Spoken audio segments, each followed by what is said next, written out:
essence of this was an experience friends of mine had with His Holiness the Dalai Lama when he asked a group, what is the cause of suffering? And they all came up with what they thought were right answers. Well, it's injustice, it's poverty, it's war, it's violence, etc.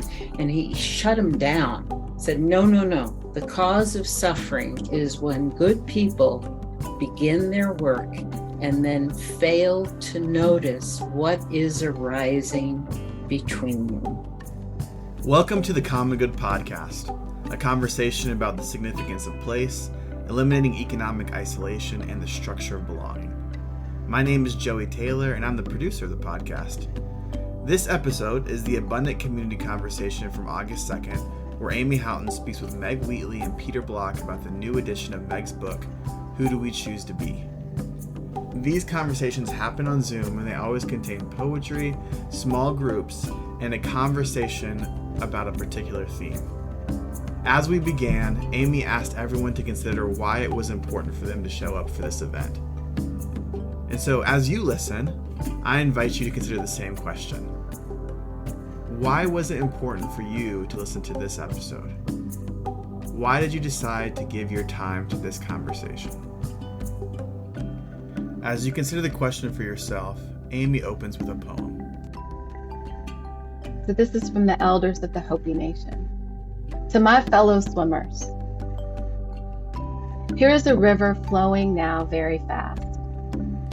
It is so great and swift that there are those who will be afraid, who will try to hold on to the shore. They are being torn apart and will suffer greatly. Know that the river has its destination.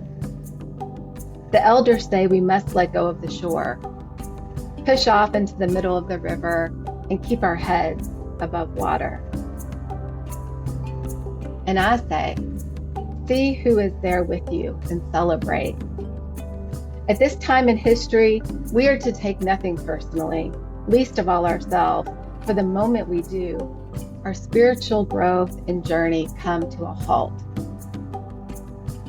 The time of the lone wolf is over. Gather yourselves. Banish the word struggle from your attitude and from your vocabulary. All that we do now must be done in a sacred manner and in celebration. For we are the ones we've been waiting for. So it's so good to be together in this conversation. And I want to begin through a conversation around gifts, given that you two have quite a history of working together. I want to offer up an opportunity for each of you to speak to the gifts that you've received from one another, particularly as it relates to the work of community and leadership. Meg, I'm thinking of you as I offer this question up. You often will say, take our seat. So I feel like this is a chance for us to take our seat and to acknowledge to one another the gifts that we've offered. So Peter, I want to invite you to begin us off.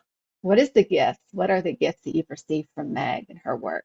My friendship with you, Meg, has been one long affirmation. I need constant reassurance that I'm not crazy, and I've always found that from you. And also just acceptance for sides of myself that I may not want to advertise, but I realize are just fine. My favorite, one of our origin stories, and you know what I'm going to say. I do. We're doing a session in Washington, D.C., and we break them into small groups, and we ask people, what's the question you have of God? This is how we bring this our distorted spirituality into our relationship. And so and then when they come back, we say, what were the questions you had of God? And they start asking about purpose and everything.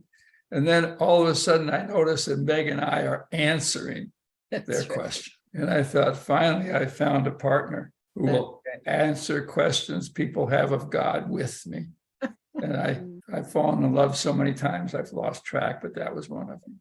That's right. Peter came into my life because we both published the first books from Barrett Kohler.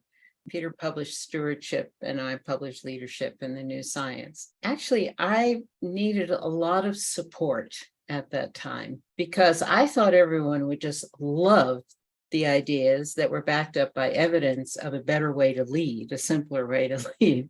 And that wasn't the case. So I experienced a lot of attacks and a lot of self-doubt, even though I knew the paradigm was right. And Peter, you were always there for that. And then we started working together, offering in many different settings, including the God one, which is still what I love to do, answer the big questions.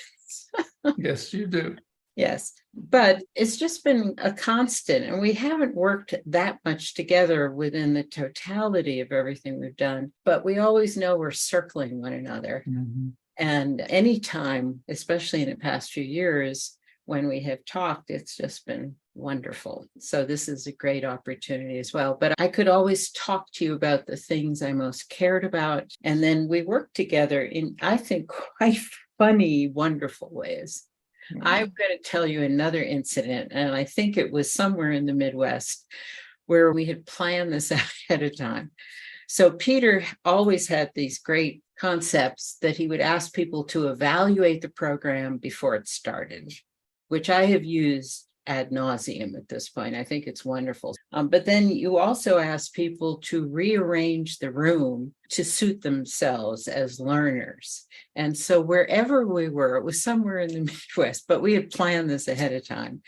You got up and said in your very participative, invitational way, okay, I'd like you now to arrange the room, come forward, sit wherever you want for your own learning. And so everyone got excited and rearranged the chairs, came forward, and there was a row of Black men sitting in the back. Didn't move. All right. And then I came on, and in my role I love, being the autocrat, just said, no, Peter, this is just nonsense. I want everyone in rows. And I was very authoritarian, and everyone obeyed. No surprise, I forgot that moment. And meanwhile, this very wise group of Black males was sitting in the back going, yeah, just look at these white folks. They're so ridiculous. And then I think you came back on and we rearranged it again. We were just playing with people's level of obedience, but you don't remember that. I do. I remember the exercise very, very well. Yeah. Okay. And the idea behind that hasn't shifted. And the point was, who do you choose to be? Well, that's up to you. And you can decide how you want to occupy this room, even though you didn't create it. And take responsibility for creating Amen. the conditions for your learning. Another gift you are is that you've always had the courage to be out front with the speaking in language. And you made despair honorable. You've made hope ridiculous as an addiction to hope. Yes. It gives me the courage, because all of us have doubts, let's put it that way. And so you quiet my doubts and say, well, there's somebody farther out than I am. So let's move on, because what has also united us is a love of people and an understanding that we need to be together. I work with the principle that humans can get through anything as long as we're together. And that's been the common love in our life. Yes. Yes. And Meg, I think that's a beautiful springboard actually into this next piece. I'm moved hearing the two of you speak about how each of you have impacted one another and the work. So say something about what this has to do, being seen and experiencing one another's gifts and being in relationship in the way that each of you are speaking, the kind of relationship that you've experienced with one another. What does that have to do with the work of community? And what have you learned from those kinds of relationships? Well, I want to take the lead here, because many years ago, I was working for the head of the U.S. Army, General Gordon Sullivan. And at the beginning of my work for him, he read me a letter that General Sherman had written to General Grant at the end of the Civil War about why they had won the war. And General Sullivan, when he read the letter to me, said, Meg, when you understand this, you will understand what it means to be a soldier. I would now say what it means to be a warrior, because I've used this in the warrior program. So General Sherman, in this handwritten letter to his commanding general, said, I always knew you thought of me. And if I got in a tight place, you would come if alive. Mm. And I have tried Mm. to create that level of Mhm. community among the warriors, that if you call me, I will come if alive. That's the ultimate form of community for me. Beautiful. Everything else is approaching that. We can't disappear. We need to know that whatever I say, I'm not going to offend you in such a way that you leave, you check out, or you come after me. And this has become more and more radical as a set of expectations for our behavior inside community, because we're all afraid. We're all so easily fearful of difference, the other, and uncertainty. So to really feel that you will come if I call. Now, I have that relationship with you, Peter, and I have it with a few other people, mainly my spiritual teachers. Thank you. Mm. That's a great Beautiful. thrilled that I'm included in that. That's what hospitality, that's the welcome. I love the notion. See, we're marketed our differences. We're bombarded by it. And yours is a voice that says that's not who we are. But it's funny, we know how to bring people into a room after they decide what kind of experience they choose to have. And to realize that people are cause. What creates that community is people realizing that we are cause, not effect. And we rearrange the room, and then we break them into small groups. And in 15 minutes, they fall in love with each other, if you get the question right.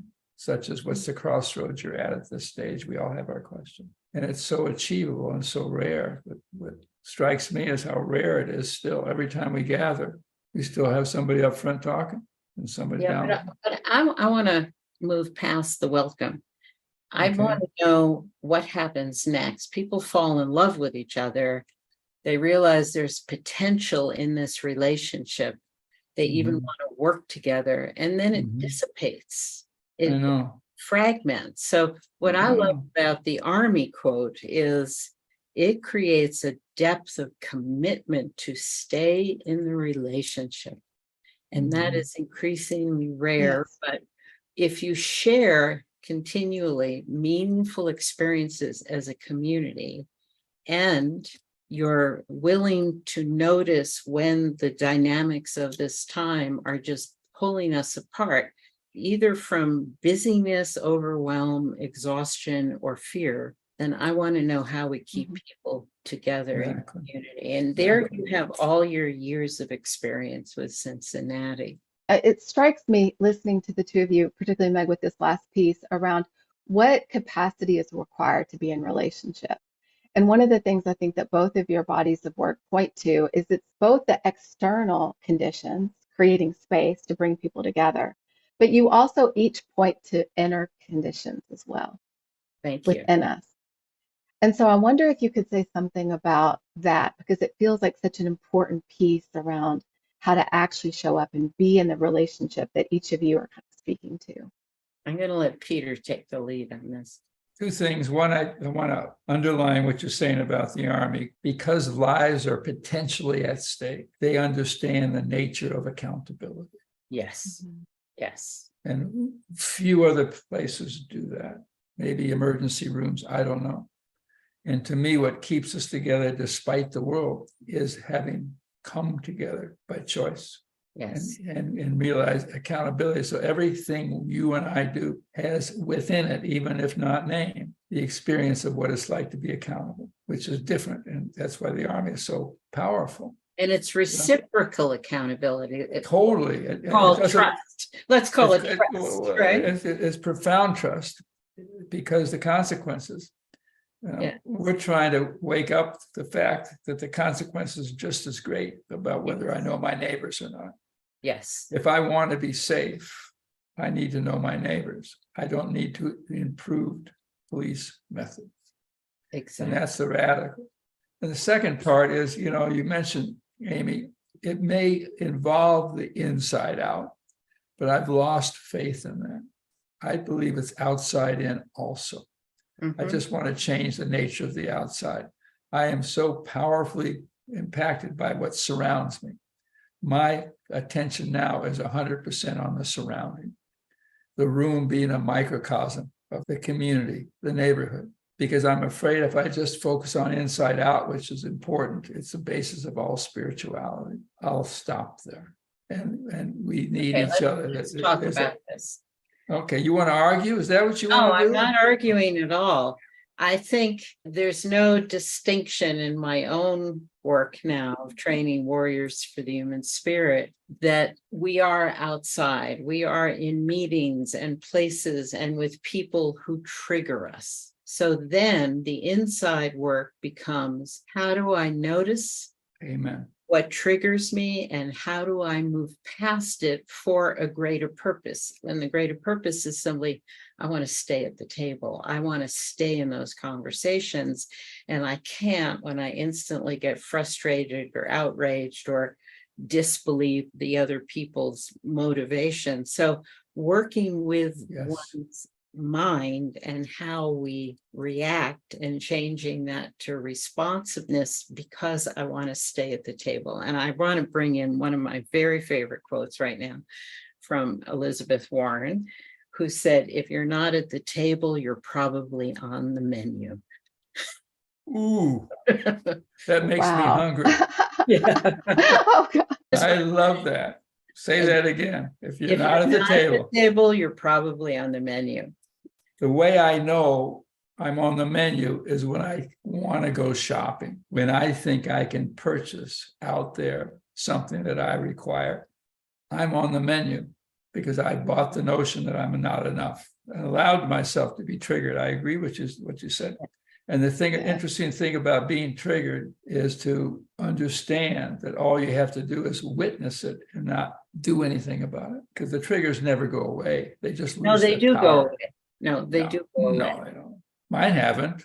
Well, I have. So Okay, you two. Okay, you two. I'm coming in here. Yeah, I'm coming in. Come on, Mom. Stop. Come on. Now, so I just want to emphasize, Amy, just give me this one moment. Okay. What we're talking about here, when we talk about inner work and outer work, for me is what is the work we need to be doing?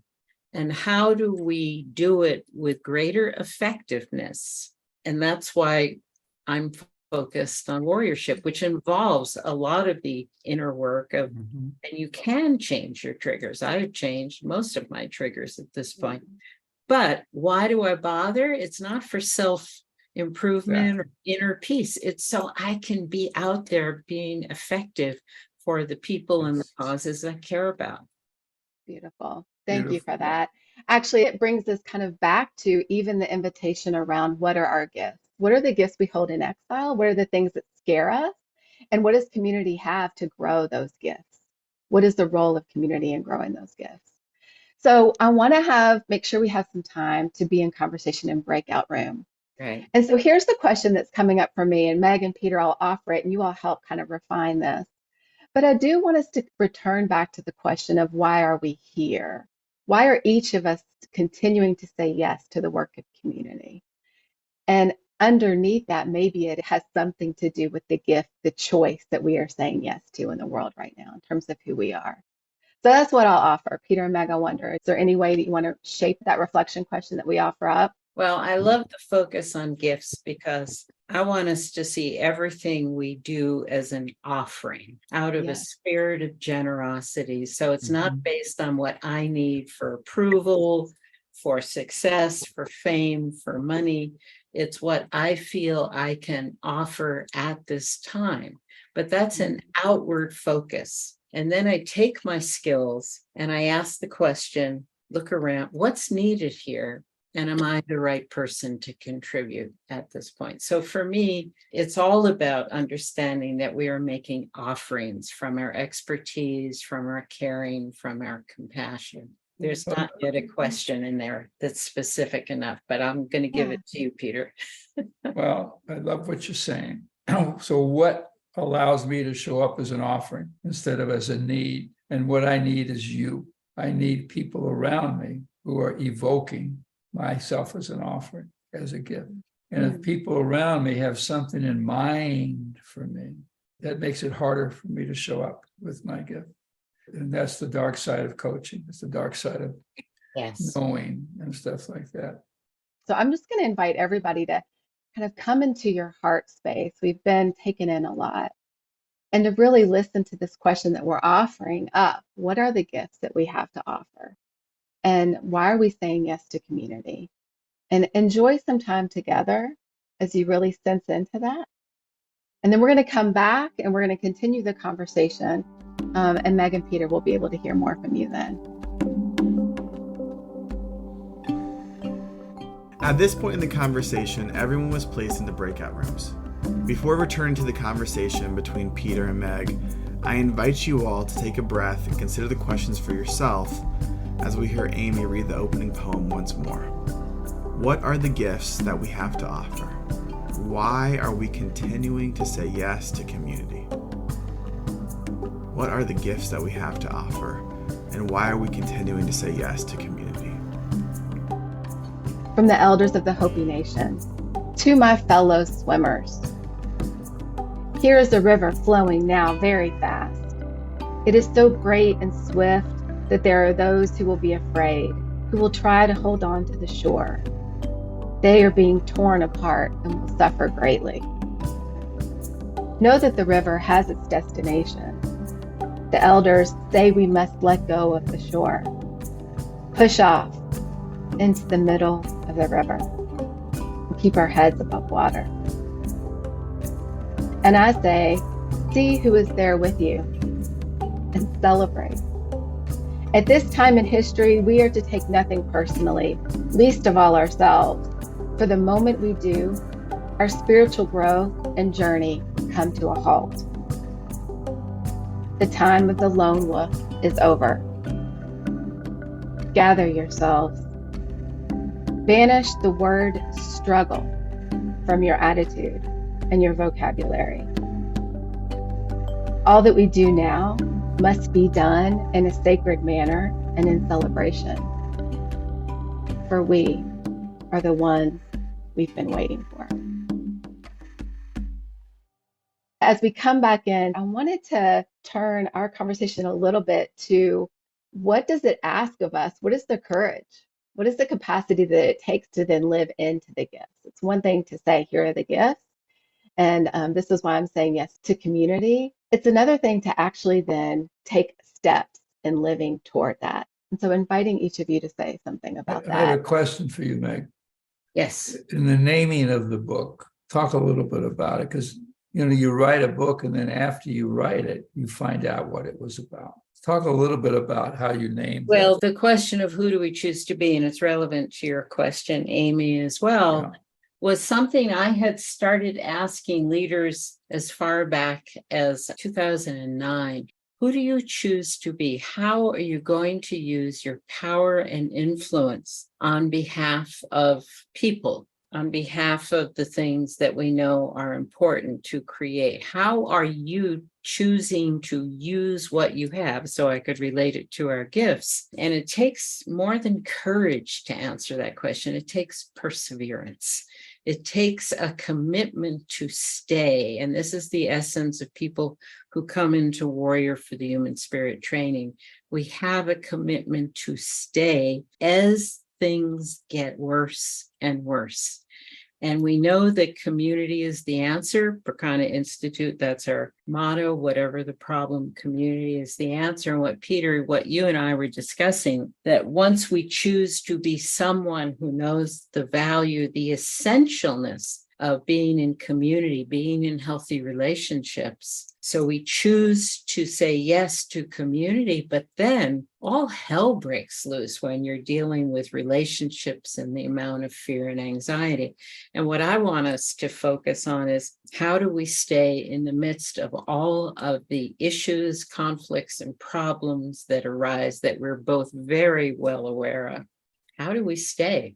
And how do we do the hard work of staying in community? And that for me is the question of this time. It's a good thing to say yes, but what then? What's your level of being able to persevere when things get darker and darker in the external environment and also in our personal relationships within any community. So I just want to offer that as a starter for you, Peter. I would add the question, what kind of conversation do I need to be in to persist? The thought that I can persevere, yeah, not persist. No, persistence is superficial to me. Perseverance is a commitment. Okay, I'll start over. Okay. What kind of conversations do I need to be in to persevere? That to me is a politically powerful question, because it declares that I cannot white knuckle my own healing. I cannot do it through determination. Right. I can't do it by trying harder, reading more, retreating more, taking more classes, going to more training, getting more degrees, becoming the boss, upward movement. None of that helps. Perseverance comes from being in conversations that let me know that I can be here for you as long as I'm alive. I just want to say amen to that. Good. That takes courage, right?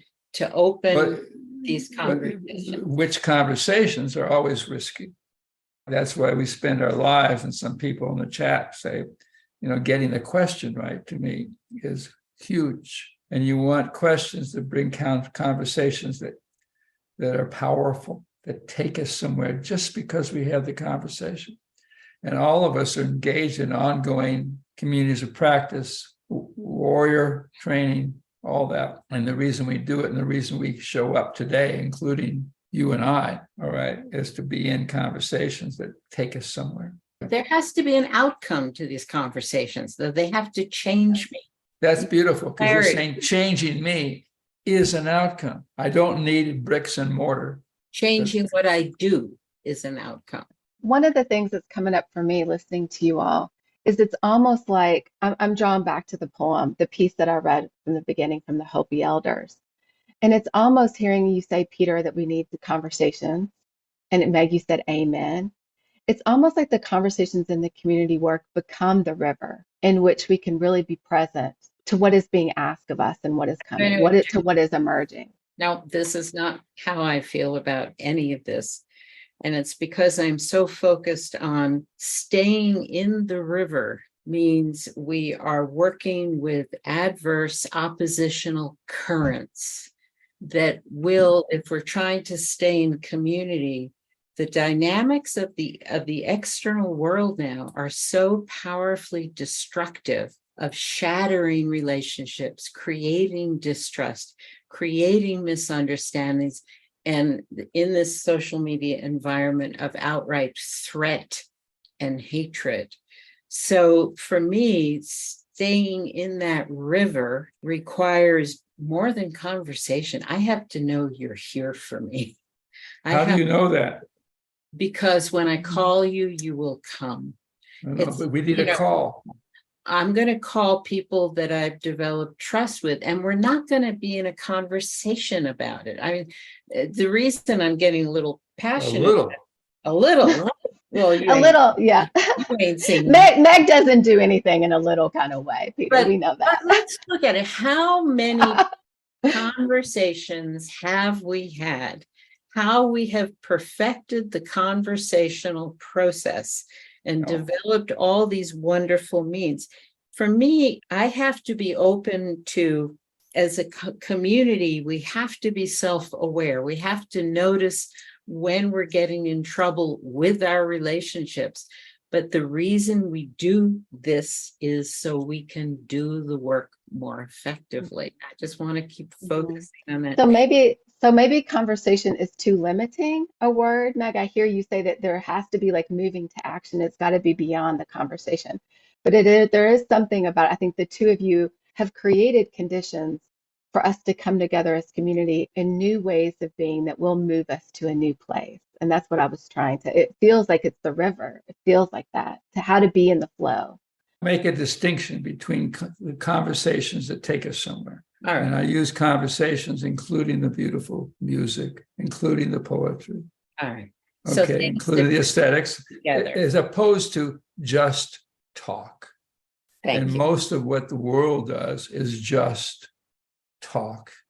It thinks analyzing the situation will heal it. And we've spent our lives putting people in a room where they have conversations, because even when you call me, that's a conversation. But what's different is that when you call me, that what exchange between us means something. It's not just talk. It's not how I spent my summer vacation. You're talking about a quality of relationship. Quality of aliveness and quality of relationship, but it gets embodied. Okay. So I want to focus a little bit on this awareness of how we are together. That for me was the essence of this, was an experience friends of mine had with His Holiness the Dalai Lama when he asked a group, what is the cause of suffering? And they all came up with what they thought were right answers. Well, it's injustice, it's poverty, it's war, it's violence, etc. And he shut them down, said, no. The cause of suffering is when good people begin their work and then fail to notice what is arising between them. So when we're doing the work in a community way, we're together. We may not be in the same geographic community, but we're linked as a community, whether it's a community of practice or community of warriors or community of whatever. We need to notice what is arising among us all from time to time. And I'm just going to say the external dynamics that we are up against now are intensifying and they are destructive. They push us back into fear and anxiety, which in human physiology means we're back in our reptilian brains and we've lost our consciousness. So coming together in conversation, self-awareness together is necessary, both to take us out of our reptilian fear-based behaviors, but also to reconnect and intensify the quality of our relationship. So that's how I would see the importance of conversation. There are moments of collective awareness so that we can continue to do the work. Beautiful. When you say be aware of what's arising, can you give me one quick specific so I know the texture and aesthetic of what you're thinking about? So we're increasingly bored at meetings, or we shortchange. Okay. So boredom is an example of what's arising. Well, distrust. No, I'm not arguing with you. I'm just trying to give shape to it. It's everything that keeps us from being interested. And so to pay attention would be to say, in the midst of my boredom, I'm bored. We're bored. This isn't going anywhere. This isn't taking me. This is not what I came for. Now, see, I love that. And to me, every time we gather, including this one, we should ask the questions, are you getting what you came for? Now, I hate the question too. So let's change something. Is this working for you? No. Is anything? So what's the question you would ask in the middle of our gathering to focus? I'm going to jump in here and say, out of time. Yes, we are out of time. Okay. And what did you see? What did you see? Heated, bubbly, like talk about what's arising. I know all of us can feel like what's arising as we've come together in this conversation. Thank you both so much for being here, Peter and Meg. It's so clear that each of you share so much history and that there's still so much more possible as we come together. So thank you so much for sharing together today. I think one of the things that's clear for me around the question of what is arising is it is clear when we come together in these kinds of conversations and relationships and connectedness that the possibility and the vision for what's future becomes so much more real. And so thank you for helping make that happen today. I'd also like to thank Abundant Community and Common Good Collective, Designed Learning, and Berkana Institute. You can find all the websites in the chat for those particular organizations. And additionally, be sure to mark your calendars for September the 14th at 2 p.m. for our next Abundant Community conversation, where Peter will be speaking with David Brooks. I'd like to leave you with a piece that we began with this morning. And in some ways, I feel like we've literally experienced this together today. So this is again from the elders of the Hopi Nation. To my fellow swimmers, Here is a river, flowing now very fast. It is so great and swift that there are those who will be afraid, who will try to hold on to the shore. They are being torn apart and will suffer greatly. Know that the river has its destination. The elders say we must let go of the shore, push off into the middle of the river, and keep our heads above the water. I say, see who is there with you. At this time in history, we are to take nothing personally, least of all ourselves. For the moment we do, our spiritual growth and journey has come to a halt. The time of the lone wolf is over. Gather yourselves. Banish the word struggle from your attitude and vocabulary. All that we can do now must be done in a sacred manner and in celebration. For we are the ones that we've been waiting for. Thanks for listening. Check the show notes for more info about Amy, Peter, Meg, the new edition of her book, Who Do We Choose to Be, and all of our partner organizations. You can also find the link for our next conversation with David Brooks on September 14th. This episode has been produced by me, Joey Taylor, and the music is from Jeff Gorman.